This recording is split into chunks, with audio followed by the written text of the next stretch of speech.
to be successful, you got to get on your knees in Hollywood, right? That's kind of the idea. Do you know who Katt Williams is? Yes. Yes. I'm Mel, not do you know? totally sure. That like the name rings a bell, but I'm not sure. Okay, so Katt Williams is he's a comedian, actor. You may recognize him from Friday. He's from the Friday series. He's like the pimp in Friday. Okay. It's this guy. This is Katt Williams. Are you familiar with? I've seen him. Yes. Okay. Right. So Katt Williams went on the Shannon Sharp show. He has a podcast which is growing really, really fast. Shannon Sharp is a former NFL player. Yep. I know Shannon. Right. He has this new podcast called Club Shay Shay. And they sit down and they pretty much drink and they sit in front of a fire and it looks all like ritzy and stuff. And Katt Williams went off in this interview. He was saying shit that people talk about, but let me just kind of throw some of this stuff out there. And it's all about Hollywood. It's all about the experience of, I think, specifically being black in Hollywood and being a comedian in Hollywood. Right.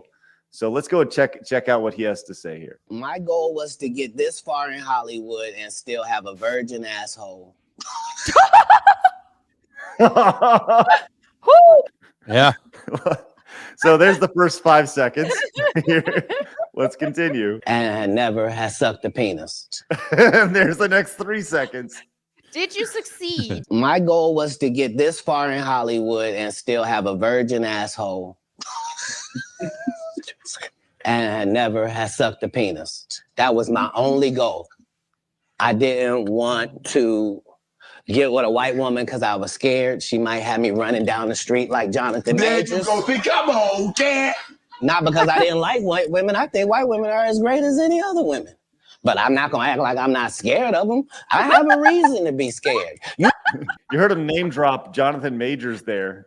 I guess Jonathan Majors has a white wife, I guess. I don't know. No, it's the woman he was with was. Was that the one who was just like had to? That was the one that was chasing him down the road and. Yeah, and she was being psycho about that. Not like, I mean, allegedly he cheated on her or whatever. And I understand that's like a terrible thing to do, but leave the dude alone. Just break up with him and leave him alone. Don't chase him down the street. But I'm not going to act like I'm not scared of them. I have a reason to be scared. You could be Kang the Conqueror and they could take your rabbit ass down in 2 weekends. And that's the truth of the matter. So I stayed away from that. Now I've had to turn down $50 million. Okay, this is where things get a little crazy. Oh, like that first 35 seconds was a wild roller coaster ride where we're going up and we're going down and we're doing loops and all sorts of nonsense. But here we go. This last 20 seconds is balls crazy. I've had to turn down $50 million 4 times. 4 times. Just to protect my integrity and that virgin hole I was telling you about. Right. Because P. Diddy be wanting the body. And you gotta tell him no. You got to tell him no. I did. See, I got the receipts for everything I'm telling you. That's why I can say them so freely. So there you go. wow. There's the first sound clip right there. So he called out P. Diddy, or Puff Daddy, or P. Diddy, Sean P. Diddy Combs right there. I guess that's his thing. P. Diddy is in being your daddy, I guess, apparently, which is so there you go. Wow. There have been all sorts of accusations. So that's why they call him Biggie Smalls. Oh, They called him Biggie Smalls. Where's your drums? He gave him that name. There you go. So I will say this: Katt Williams, he's a little crazy, right? Little crazy. He's been arrested multiple times for a lot of really stupid things. But what he's saying in these interviews is stuff that you always heard about from the periphery. You hear these things, you're like, oh, no. Like we were talking to yesterday when we were talking to Salty Cracker. I was like, what is a conspiracy theory? Because we were talking about the list that was announced that was released the other day, or all the stuff that came out with that. And we were talking about how like 15 years ago, that was something that if somebody mentioned that was crazy, you'd be like, that's insane. What are you talking about? There's an island and blah, blah, blah. The stuff that he's talking about is stuff that you hear like that as well. If you to be successful, you got to get on your knees in Hollywood, right? That's kind of the idea. Yeah. I mean, look at Harvey Weinstein. Right. I mean, this isn't a new thing. Like, and it's especially been going on with like black men. He'll talk about this in the other clip that you're going to show, but like just about every major black man that's a star in Hollywood has some scene where they're in a dress in something, whether it be on a show, like a talk show, or a movie, or a TV series. They've all been in a dress somewhere, except a couple. Like Dave Chappelle's never done that. Katt Williams has never Dave done Chappelle that. has. Oh, he Robin Hood Men has? in Tights. He dresses up as a woman for 2 seconds with the other guys to infiltrate. Oh, and I didn't know And that. rescue Maid Marian.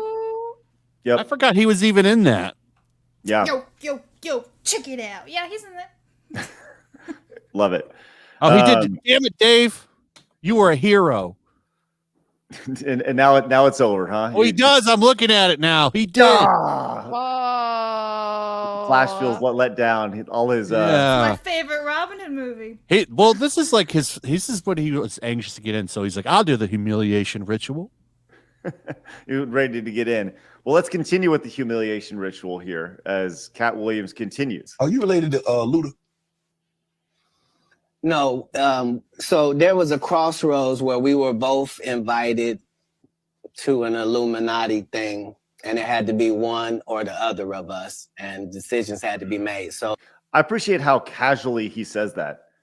There was this thing where we were invited to this Illuminati thing. You know, it's like, okay, what? Like, if I'm Shannon Sharp here, I'm going, I'm sorry, can you tell me more about this Illuminati thing? I don't think people think it's crazy anymore. I think most people have accepted that some sort of Illuminati exists. You know, whether or not is it as extreme as we've heard, but it's not even that crazy to even believe that the Illuminati exists anymore. And Shannon Sharp would know what the NFL is, because don't even act like the NFL ain't corrupt either. Yeah, the NFL is corrupt too. Why is it crazy to think a bunch of rich, powerful people to get together? They literally do these things at places like, I see Bohemian Grove in the chat. There's the Bilderberg yearly meeting where all of these huge, like massive, powerful people get together and, you know, talk about current events. Yeah, I'm sure they're just talking about current events. They're shaping events is what they're doing. Let's continue. And it had to be one or the other of us, and decisions had to be made. So it was both of us. We were equal. One of us had to cut off all their hair and couldn't do the sideburn thing no more with the points. And the next person, they said, was going to get $200 million because they were going to pay him $10 million a movie to do 20 movies. And that's how the conversation happened. One of those persons turned out to be Ludacris, and the other person turned out to be Katt Williams. Now, one person ended up with a light-skinned, ugly-faced wife that's never done it. Remember I told you that if I say that, it applied to 7 people? Yes. It's part of what they give you. Okay? I didn't get it. I'm not mad about it. How much money they give? 200? Sir, Fast and Furious is on what number right 10. now? 10 more. I might be getting me one of the more women. Ludacris is in all of them but 2. He's not in the first one, and he's not in the third one. Well, I'll tell you what, man. You wonder what his like. Surely there's got to be some sort of receipts on what his salary is, right? Like what Ludacris's salary has been on these, to see if it matches up with this. You said it would total up to 20 million? Total up to 200 million. 200 million. I don't know if it's that. He didn't get 20 million a movie, I don't think. Well, it was 20 movies for 10 million a piece, right? But at the same time, okay. Like if I'm Shannon Sharp, the question I ask is, who's they? Who's they? Like, and I want names, because Katt Williams here is over here, you know, saying all this stuff. It sounds insane, right? So let's go into it. Let's talk about it. Who specifically? Who is they? Give me names, because if you're casually invited to some Illuminati thing, you should probably know who's inviting you, right? That's what they all end up saying at the end of the day. Kevin told you he wasn't going to wear no dress until they offered him the dress, and then he put it on. And what did he say after he wore it? I made my own decision. Duh.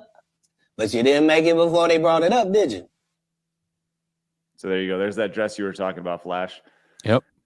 Which that's something that I never heard before. You know, You never heard Dave Chappelle talked about it. Oh yeah. He talked about it on that show. Let me see if I can find it. I'll pull it up. I think that's maybe the first time I heard about it. They've been like feminizing black men in entertainment for a long time now, and I don't know. I think I mean there's so many theories that a lot of people have, but I know that like typically in black communities, black men are very masculine, and so it seems like it's an actual concerted effort to emasculate black men in the media. And you have to question why. These are great questions, and I don't Mhm. know. You know, it's amazing to think about that there is this overwhelming like they. And I saw the chat. They say you could figure out who they is. Well, no, but Right. I specifically want to know who they are. Like, give me names for they. Well, see, as a Christian, I think it's all fueled by Satan. So, you know, if the people are puppets for Satan, so I don't necessarily think it's like a specific group of I mean, I think they've turned into and they've grouped together, but that's my take on it. And so this is Dave Chappelle. Yeah, we may get flagged for this, but that's all right. Let's check it out. When Martin Lawrence was in that chair, we talked about Blue Streak. I love it. He played a role in your life, I believe. How do you feel about him as a person, as an artist? Martin Lawrence is the guy that showed everybody you can make it from DC to Hollywood. And I had a personal stake in his success. Every time he did something, it made me feel inspired and really good. And he was always real nice to me. He'd sit me down, what's going on with you, baby boy? What? We'd talk about comedy, whatever. Where has Martin Lawrence been the last decade? Has he been He had in a kind of anything? a meltdown. Did he? He's coming back. He'll be in Bad Boys 4. And, you know, when we did Blue Streak, we were promoting it, and Martin had a stroke. He almost died. And then after that, I saw him, and I was like, oh my God, Martin, are you okay? And he said, I got the best sleep I ever got in my life. That's how tough he is. So let me ask you this. What is happening in Hollywood that a guy that tough will be on the street waving a gun, screaming, they are trying to kill me? Yeah. What's going on? Why is Dave Chappelle going to Africa? Why does Mariah Carey make a $100 million deal and take her clothes off on TRL? A weak person cannot get to sit here and talk to you. Ain't no weak people talking to you. So what is happening in Hollywood? Nobody knows. The worst thing to call somebody is crazy, is dismissive. I don't understand this person, so they're crazy. That's bullshit. These people are not crazy. They're strong people. Maybe the environment is a little sick. Wow, that's interesting. And that's a clip from 15 years ago. 15 years Wow. ago, which is Dave Chappelle, just a note, does not live in Hollywood. He lives in Ohio. And he has a bunch of acres and literally just rides four-wheelers around with his kids. That's a good life. That's what he was doing like That's 10 years great. ago. I don't know if he's, because I would imagine most of them are pretty grown up by now. living that best life, man. Yeah, he actually started his latest stand-up where he's talking about his the location that they shot that one in is the same location it was like his first big stand-up special was in, and his wife was pregnant, and he said now he smokes weed with the kid who was in his wife's belly at the time. So it's funny. So he's definitely grown up at this point. So crazy to think. But there is one last little clip from this Katt Williams interview, which I thought was really, it's kind of profound, if I'm being honest. Let's go take this. And if there is something to take of it outside of all the craziness that he said, whether it's crazy that he said it or that it's crazy that it's happening is, obviously it is what it is. But listen to what he says here. There's one thing you can take away from me as a person, whether you like me or you don't. If you take this from me, you will be a better person. If you decide today that you're going to live every day like it's your last for real, which means have a conversation with yourself every night that, okay, that was it. May not be no more after that. And really count yourself every day like this could have been it. All right, before I go to bed, this could be it. All right, how's that looking? If you can do that, it'll change your life. I think that's pretty profound. The idea of like, before you go to bed, be like, I may not wake up. What did I do today? Right. I think there's a lot to that. And I saw that clip yesterday. I think maybe last night, and I was like, wow, like, man, if you really look at it like that, and instead of saying, well, hey, on Saturday we're going to do this, or on Friday we're going to do this, or next week we're going to do this, and you say, what did I do today to better my life, to better the life of people around me? I think it's a pretty profound statement for sure.